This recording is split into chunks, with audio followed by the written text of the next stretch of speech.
कल हम लोग धातु और अधातु के रासायनिक गुणधर्म के बारे में पढ़े थे, ऑक्सीजन के साथ क्रिया। आज हम देखेंगे धातु अधातु जल के साथ अभिक्रिया करती है या नहीं। ठीक है, जो धातु और अधातु हैं वो जल के साथ अभिक्रिया करती है या नहीं। तो जब हम क्या करते हैं, एक सोडियम का टुकड़ा जो मिट्टी तेल से डूबा हुआ रहता है, हम सोडियम का टुकड़ा लेकर उसको मिट्टी के तेल से डुबा दिए रहते हैं और उसको क्या करते हैं, जो छन्ना पत्रक आता है उसकी सहायता से हम उसको अच्छी तरह से सुखा लेते हैं। ठीक है, सोडियम का एक टुकड़ा लेंगे छोटा सा, उसको हम मिट्टी के तेल में डुबो दिए रहते हैं कुछ समय के लिए। उसके बाद उसको निकाल कर हम क्या करते हैं, एक छन्ना पत्रक आता है उसकी सहायता से हम उसको क्या करते हैं, सुखा लेते हैं। उसको अच्छी तरह से सूख जाना चाहिए इस प्रकार। ठीक है, उसके बाद उसमें हम क्या करते हैं, एक कांच की टब में क्या करते हैं, पानी लेते हैं। एक कांच की टब में हम पानी लेते हैं, उसमें उस सोडियम के टुकड़ों को जब हम डालते हैं, ठीक है, जब हम उस कांच के टब में पानी लेकर उस सोडियम के टुकड़ों को जब हम उसमें डालते हैं तो एक सरल ध्वनि के साथ वो क्या करती हैं, जो पानी है सरल ध्वनि के साथ ध्वनि उत्पन्न करती है और पानी में जो सोडियम का टुकड़ा है वो क्या होते हैं ना, घूमने लगता है। ठीक है, जो सोडियम का टुकड़ा रहेगा वो पानी में घूमने लगेगा, सरल ध्वनि, और उसमें आग लग जाती है। ठीक है, तो इस प्रकार जो सोडियम जो है वो पानी के साथ अभिक्रिया करके क्या किया है, सोडियम हाइड्रोक्साइड बनाया है और हाइड्रोजन गैस मुक्त किया है। ठीक है ना, जब हम सोडियम का टुकड़ा लिए तो उसको क्या किए हैं, मिट्टी के तेल में भिगोकर कुछ समय के लिए रखे और उसको सुखाकर हम कांच की टब में क्या करते हैं, पानी लेकर उसमें जब डालते हैं तो जो सोडियम का टुकड़ा है वो सरल ध्वनि मतलब सरल टाइप थोड़ा ध्वनि उत्पन्न करती है और पानी में घूमने लगता है। ठीक है, और उसमें क्या करती है, आग उत्पन्न हो जाती है। ठीक है, तो इस प्रकार जो सोडियम है वो पानी के साथ अभिक्रिया करके क्या बनाती है, सोडियम हाइड्रोक्साइड बनाती हैं और हाइड्रोजन गैस मुक्त करती हैं। सोडियम जो है पानी के साथ अभिक्रिया करके क्या करती हैं, सोडियम हाइड्रोक्साइड बनाती हैं और हाइड्रोजन गैस उत्पन्न करती हैं। ठीक है, तो हाइड्रोजन गैस उत्पन्न कर हो रही है, लेकिन इस क्रिया में क्या हो रही है, ऊष्मा भी उत्पन्न हो रही है कि नहीं हो रही है। मतलब आग जब लग रही है तो ऊष्मा उत्पन्न हो रही है ना, तो इसमें क्या हो रहा है, तो सोडियम और जो पानी के बीच अभिक्रिया से क्या बन रहा है, हाइड्रोजन गैस उत्पन्न हो रही है और ऊष्मा उत्पन्न हो रही है। ठीक है, अब उसी प्रकार हम मैग्नीशियम का देखते हैं। तो मैग्नीशियम जो है जब ठंडे जल के साथ अभिक्रिया करते हैं, जो सोडियम जो है वो जब जल के साथ अभिक्रिया तीव्र गति से अभिक्रिया किया। ठीक है, लेकिन जो मैग्नीशियम है जब उसको ठंडे जल के साथ अभिक्रिया करेगा तो क्या होगा, वो मंद गति से अभिक्रिया करेगा। जब ठंडे जल से मैग्नीशियम जो है ठंडे जल से अभिक्रिया करेगा तो मंद गति से अभिक्रिया करेगा। ठीक है, परंतु जब गर्म जल या जल वाष्प के साथ अभिक्रिया वो तेजी से करती हैं और इस प्रकार क्या बनाती हैं, मैग्नीशियम जो है वो जल के साथ अभिक्रिया करके मैग्नीशियम हाइड्रोक्साइड और हाइड्रोजन गैस बनाती हैं। जो सोडियम जो है वो ठंडे जल के साथ ही अभिक्रिया तेजी से करती है और सोडियम हाइड्रोक्साइड और हाइड्रोजन गैस मुक्त किया, लेकिन मैग्नीशियम जो है वो ठंडे जल के साथ मंद गति से अभिक्रिया करती है। ठीक है, लेकिन गर्म जल और जो जल वाष्प होती है उसके साथ तेजी से अभिक्रिया करती हैं और मैग्नीशियम हाइड्रोक्साइड और ये भी हाइड्रोजन गैस मुक्त करती हैं।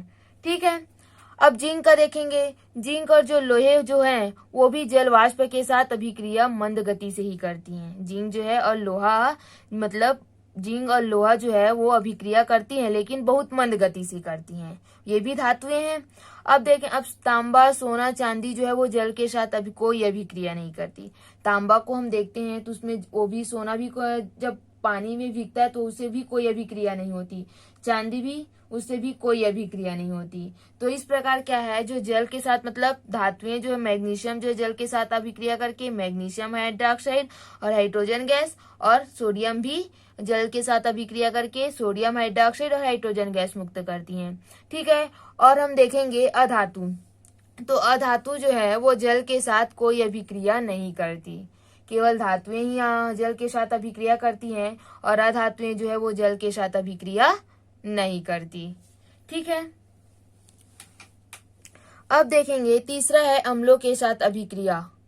तीसरा है अम्लों के साथ अभिक्रिया। क्रियाकलाप 6 आवश्यक सामग्री, मैग्नीशियम, जिंक, तांबे के टुकड़े, तनु हाइड्रोक्लोरिक अम्ल, परख नलियां, माचिस, गर्म करने का साधन।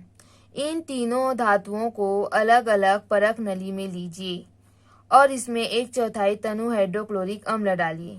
यदि कोई अभिक्रिया नहीं होती तो परख नली को धीरे धीरे गर्म कीजिए और प्रत्येक परख नली से निकलने वाली गैस के समीप जलती हुई माचिस की तीली लाकर परीक्षण कीजिए। मैग्नीशियम और जिंक वाली परख नली से निकलने वाली गैस पाप की ध्वनि के साथ जलती हैं। इससे पता चलता है कि निकलने वाली गैस हाइड्रोजन है।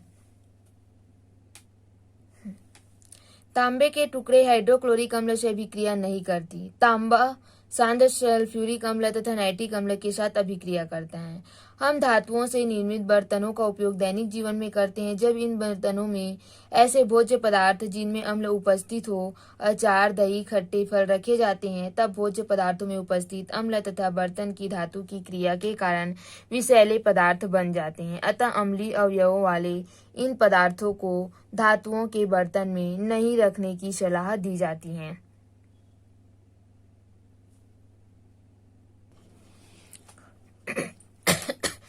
अभी हम देखें धातु और धातु का जल के साथ अभिक्रिया। अब देखेंगे अम्लों के साथ अभिक्रिया। ठीक है, तो जब हम एक परख नली में मैग्नीशियम के टुकड़े लेकर उसमें तनु हाइड्रोक्लोरिक अम्ल डालते हैं, एक मैग्नीशियम का टुकड़ा लेकर जब हम तनु हाइड्रोक्लोरिक अम्ल लेते हैं, तो जो मैग्नीशियम में मतलब हाइड्रोक्लोरिक अम्ल लेते हैं तो अभिक्रिया होगी। लेकिन अगर अभिक्रिया उसमें नहीं होगी तो परख नली को अगर हम धीरे धीरे गर्म करते हैं, ठीक है, परख नली को जब हम गर्म करेंगे तो उससे क्या होगा, मतलब गैस निकलेगा। जब मैग्नीशियम मतलब हम एक परख नली में तनु हाइड्रोक्लोरिक अम्ल लेकर मैग्नीशियम के कुछ टुकड़े डालते हैं, तो जब वो अभिक्रिया करेगी तो क्या होगा, वो गैस निकलेगा उसमें। ठीक है, तो उस गैस में हम क्या करते हैं, जलती हुई माचिस की तीली ले जाकर देखते हैं तो पाप की ध्वनि जैसे जलेगी और उसमें मतलब हाइड्रोजन गैस मतलब वो जलेगा, जो गैस जो निकलेगा तो हम उसमें जलती हुई माचिस की तीली ले जाएंगे तो वो गैस क्या हो जाएगी और तेजी से जलेगा। जो कौन सी गैस होगी, हाइड्रोजन गैस होगी। ठीक है, वैसे ही जिंक में भी हम करेंगे तो जिंक का भी टुकड़ा लेकर तनु हाइड्रोक्लोरिक अम्ल के साथ अभिक्रिया कराते हैं तो उसमें भी क्या होता है, हाइड्रोजन गैस, उसमें भी गैस निकलेगा। जो कौन जलती माचिस की तीली जब हम उसके पास ले जाएंगे तो क्या होगा, वो मतलब और जलने लगेगा। तो इस प्रकार जो मैग्नीशियम है और जिंक है वो तनु हाइड्रोक्लोरिक अम्ल के साथ अभिक्रिया करके क्या बनाता है, मैग्नीशियम क्लोराइड और हाइड्रोजन गैस, और जिंक क्लोराइड बनाता है और हाइड्रोजन गैस मुक्त करता है। ठीक है, इस प्रकार अब जैसे कि तांबा, हम मैग्नीशियम और जिंक का देखे हैं।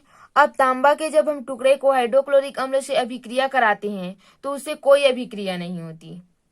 तांबे के टुकड़े को जब हाइड्रोक्लोरिक अम्ल के साथ हम अभिक्रिया कराते हैं तो उससे कोई अभिक्रिया नहीं होती। जो तांबा जो है वो सांद्र सल्फ्यूरिक अम्ल और नाइट्रिक अम्ल के साथ अभिक्रिया करता है।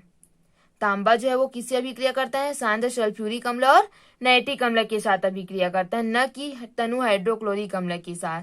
ठीक है, हम लोग जनरली देखे हैं जब तांबे या कांसे के पीतल के जो बर्तन रहते हैं उसमें अगर खट्टी वस्तु रख देते हैं तो क्या हो जाता है, उसमें नीला हरापन आ जाता है, अम्ल आ जाता मतलब नीला हरापन आ जाता है। क्यों आता है, क्योंकि उसमें अम्ल उपस्थित रहता है, जिसके कारण धातु मतलब जनरली भोज्य पदार्थ जो में उपस्थित जो अम्ल रहते हैं वो क्या हो जाते हैं, धातु के बर्तन से क्रिया करके विषैली पदार्थ बना जाते हैं। ठीक है, इसी प्रकार हम लोग को सलाह दी जाती है कि तांबे या पीतल कांसे के बर्तन में खट्टी वस्तु या खट्टी सामान को नहीं रखे जाते हैं। ठीक है, ठीक है, तो इस प्रकार मैग्नीशियम जो है वो अम्ल के साथ अभिक्रिया, जिंक भी अम्ल के साथ अभिक्रिया, और जो तांबा है वो किसी के साथ मतलब नाइट्रिक अम्ल और सांद्र सल्फ्यूरिक अम्ल के साथ अभिक्रिया करता है। ठीक है, अब हम देखेंगे धातु का धातु द्वारा विस्थापन। धातु का धातु द्वारा विस्थापन। आप जानते हैं कि धातुएं अम्लों से क्रिया करके हाइड्रोजन विस्थापित करती हैं। आइए अब हम देखें कि क्या धातुएं अन्य धातुओं को उनके विलयन से भी विस्थापित कर सकती हैं। क्रियाकलाप 7 आवश्यक सामग्री: बीकर, 5 परख नली, स्टैंड, पानी, कॉपर सल्फेट, लोहे के टुकड़े, जिंक के टुकड़े, मैग्नीशियम का तार, एल्यूमीनियम, तांबे का तार। 100 ml के बीकर में 50 ml पानी लीजिए और उसमें लगभग 5 ग्राम कॉपर सल्फेट डालकर उसे घोल लीजिए। स्वच्छ विलयन की बराबर मात्राएं 5 परख नलियों में डालकर इन्हें परख नली स्टैंड में रख दें। अब इन परख नलियों में क्रमशः लोहे के टुकड़े, जिंक के टुकड़े, मैग्नीशियम का तार, एल्यूमिनियम का टुकड़ा, तांबे के तार के टुकड़ा डालिए। परख नलियों को बिना हिलाए कुछ देर उसी प्रकार रहने दे। सारणी 5.3 को अपनी कॉपी बनाकर अवलोकन को उसमें लिखिए। इस प्रयोग में आपने देखा कि 5वीं परख नली में कोई परिवर्तन नहीं हुआ, जबकि अन्य परख नलियों में कॉपर सल्फेट के विलयन में डाली गई धातु ने विलयन से तांबे को विस्थापित कर दिया तथा तांबे का स्थान स्वयं ले लिया। इसके आधार पर यह कहा जा सकता है कि लोहा, जिंक, मैग्नीशियम, एल्यूमिनियम धातुएं तांबे से अधिक सक्रिय हैं। इस क्रियाकलाप को कक्षा के छात्र समूह में विभाजित होकर करें। प्रत्येक समूह एक अलग जैसे sodium chloride, ferrous sulphate, silver nitrate का विलयन बनाए तथा इन्हीं 5 धातुओं से क्रिया कराए। क्रिया होने का पता गैस के बुलबुले निकलने, विलयन के रंग में परिवर्तन, धातु के रंग में परिवर्तन या ऊष्मा उत्पन्न या अवशोषित होने के आधार पर कर सकते हैं। उपरोक्त सारणी के आधार पर हम ज्ञात कर सकते हैं कि कौन सी धातु अधिक क्रियाशील है और कौन सी कम। यदि जिंक धातु लोहे को फेरस सल्फेट विलयन से विस्थापित कर देती है तो हम कह सकते हैं कि जिंक धातु लोहे की अपेक्षा अधिक क्रियाशील है। यदि लोहा तांबा को कॉपर सल्फेट विलयन से विस्थापित कर देता है तो लोहा तांबे से अधिक क्रियाशील है। चूंकि जिंक धातु लोहे से अधिक क्रियाशील है अतः वह तांबे से अधिक क्रियाशील होगी। ठीक है, धातु जितनी क्रियाशील होगी वह उतनी ही तीव्रता से पानी और वायु से क्रिया करती है। सोडियम इतना अधिक क्रियाशील है कि इसे पानी तथा वायु की क्रिया से बचाने के लिए केरोसिन में रखा जाता है, जबकि दूसरे छोर पर सोना है जो लगभग निष्क्रिय है और पानी तथा वायु से क्रिया नहीं करती। वह तो अम्ल से भी अभिक्रिया नहीं करता। अब हम देखेंगे कौन सी धातु कितना क्रियाशील है और कौन सी धातु कितना क्रिया करता है। ठीक है, तो हम एक बीकर में आधा बीकर जल लेकर उसमें कॉपर सल्फेट का विलयन डालते हैं। 5 बीकर लेते हैं, उसमें पांचों बीकर में कॉपर सल्फेट का विलयन लेकर आधा बीकर पानी लेकर उसमें क्या करते हैं, कॉपर सल्फेट का विलयन डालते हैं। और एक बीकर में क्या करते हैं, मैग्नीशियम का टुकड़ा लेते हैं, एक बीकर में जिंक का टुकड़ा डालते हैं, एक बीकर में एल्यूमिनियम का टुकड़ा डालते हैं और तांबे का टुकड़ा डालते हैं और लोहे का टुकड़ा डालते हैं। ठीक है, तो जब वो अभिक्रिया करती हैं, ठीक है, तो जो तांबे के टुकड़ा होती हैं, ठीक है, तो इसमें क्या हो जाता है, जैसे कि जो तांबे का हम कॉपर सल्फेट के विलयन में जो तांबे है वो क्या हो जाता है, विस्थापित कर देता है। तो विस्थापित होने का मतलब ये है, हम विस्थापित हो रहे हैं, वही विस्थापित हो रहा है, इसका मतलब हम यही पहचानेंगे कि वो धातु जो है वो कितना क्रियाशील है। जैसे कि तांबे को क्या कर लेता है, मतलब विस्थापित कर देता है, तो तांबे का स्थान वो क्या ले लेता है, स्वयं ले लेता है।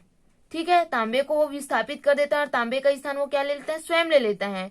तो लोहा, जिंक, मैग्नीशियम, एल्यूमिनियम जो धातुएं होंगे वो क्या होंगे, तांबे से अधिक क्रियाशील होंगे। मतलब जो जिसको विस्थापित कर देता है वो ज्यादा क्रियाशील नहीं होगा।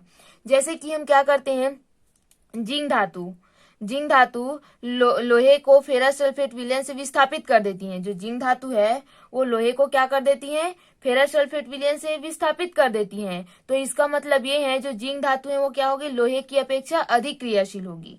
जिंक धातु क्या है, लोहे को फेरस सल्फेट विलयन में क्या कर देती है, विस्थापित कर देती है। तो जिंक धातु जो है वो क्या होगी, लोहे से अधिक क्रियाशील होगी।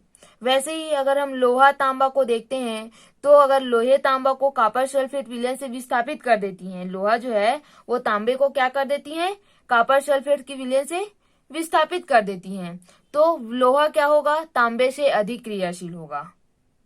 लोहा क्या होगा, तांबे से अधिक क्रियाशील होगा। ठीक है, लेकिन जिंक धातु जो है लोहे से अधिक क्रियाशील है तो तांबे से भी क्या होगी, अधिक क्रियाशील होगी। जब हम जिंक को क्या किए, जिंक धातु जो है वो लोहे को अगर क्या कर देती है, फेरस सल्फेट के विलयन से अगर विस्थापित कर देती है तो कौन सी धातु क्रियाशील होगी, अधिक जिंक धातु होगी। और वैसे ही लोहा और तांबा को देखते हैं तो लोहा जो है तांबा को क्या कर देती है, कॉपर सल्फेट के विलयन से विस्थापित कर देती है, तो लोहा क्या होगा, तांबे से अधिक क्रियाशील होगा। तो जब जिंक धातु लोहे से अधिक क्रियाशील है तो तांबे से भी अधिक क्रियाशील होगी। जिंक धातु जब लोहे से अधिक क्रियाशील है तो तांबे से भी होगा कि नहीं, जबकि तांबा जो है वो लोहे से, तांबा जो है लोहे की अपेक्षा, लोहा ज्यादा क्रियाशील है तांबे की अपेक्षा, तो जिंक धातु क्या होगी, सबसे क्रियाशील होगी, होगी कि नहीं। तो इसी प्रकार हम कौन सी धातु कितना क्रियाशील है इसको पहचान सकते हैं। इसी प्रकार जो धातु जितनी क्रियाशील होती हैं वो उतना ही तीव्रता से क्या करती हैं, पानी और वायु के साथ क्रिया भी करती हैं। जैसे कि हम सोडियम को देखते हैं तो सोडियम मतलब बहुत ही जल्दी पानी और वायु के साथ क्रिया करती हैं, और इसको बचाने के लिए हम क्या करते हैं, केरोसिन में रखा जाता है या मिट्टी के तेल में ही रखा जाता है। ठीक है, तो जो धातु जितना ज्यादा क्रियाशील होती है उतना ही ज्यादा, उतनी ही तीव्रता से क्या होती है, वो पानी और वायु के साथ क्रिया करती हैं। ठीक है।